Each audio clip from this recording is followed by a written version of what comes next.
নরহট্ট union পরিষদের ভারপ্রাপ্ত chairman Mohammad Golam Rabbani আকন্দ নিরলসভাবে কাজ করে চলেছেন। মোহাম্মদ তৌহিদুল ইসলাম, বগুড়া জেলা প্রতিনিধি। বগুড়ার কাহালু উপজেলার ৪ নং নরহট্ট ইউনিয়ন পরিষদের ভারপ্রাপ্ত চেয়ারম্যান মোহাম্মদ গোলাম রব্বানী আকন্দ জনগণের খাদেম হিসেবে কাজ করে চলেছেন।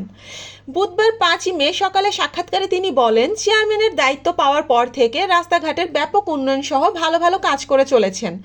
তার ইউনিয়ন পরিষদের অনেক উন্নয়নমূলক কাজ করেছেন। সরকারি যত কাজ পেয়েছেন তিনি সুষ্ঠু ও সুষমভাবে বন্টন করেছেন। বয়স্ক ভাতা ও বিভিন্ন ভাতাভোগী সুষ্ঠুভাবে কাজ বন্টন করে দিয়ে চলেছেন। তিনি এলাকায় একজন জনপ্রিয় ব্যক্তিত্ব ও ভালো মনের মানুষ। তার সঙ্গে কথা হলে তিনি বলেন, আমি সর্বদা জনগণের পাশে থেকে সেবামূলক কাজ করে যেতে চাই, পাশাপাশি তাদের জন্য নিঃস্বার্থ ভালোবাসা দিয়ে যাব। যতদিন আছি আপনাদের পাশে থেকে ভালো কাজ করে যেতে চাই। আমার এলাকায় কোনো মাদক সন্ত্রাসীদের স্থান হবে না। তিনি আরও বলেন, নরহট্ট ইউনিয়ন পরিষদকে মাদক সন্ত্রাস ও বাল্যবিবাহ মুক্ত একটি আধুনিক মডেল ইউনিয়ন হিসেবে গড়ে তুলব ইনশাআল্লাহ।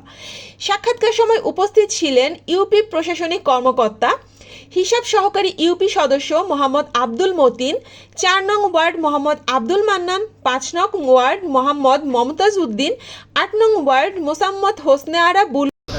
বাচ্চা যারা আছে তাদের আমরা বিভিন্ন বৃত্তিমূলক সহায়তা করে থাকি এবং আগামীতেও এটা বল থাকবে ইনশাআল্লাহ।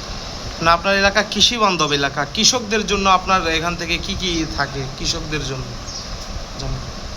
বাংলাদেশ সরকার আসলে কৃষি বান্ধব সরকার, সেক্ষেত্রে বিভিন্ন প্রণোদনা যেটা আমাদের মাধ্যম দিয়ে আসে, এই প্রণোদনাগুলো আমরা এই ইউনিয়ন পরিষদের মাধ্যমে দিয়ে থাকি, যেগুলো সার, বীজ, অন্যান্য সহায়তাগুলো।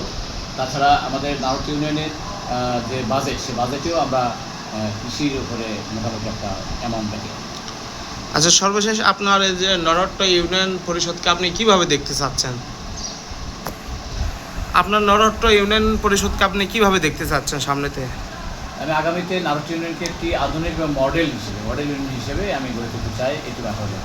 জি, ধন্যবাদ আপনাকে লোকাল এই বার্তার পক্ষ থেকে।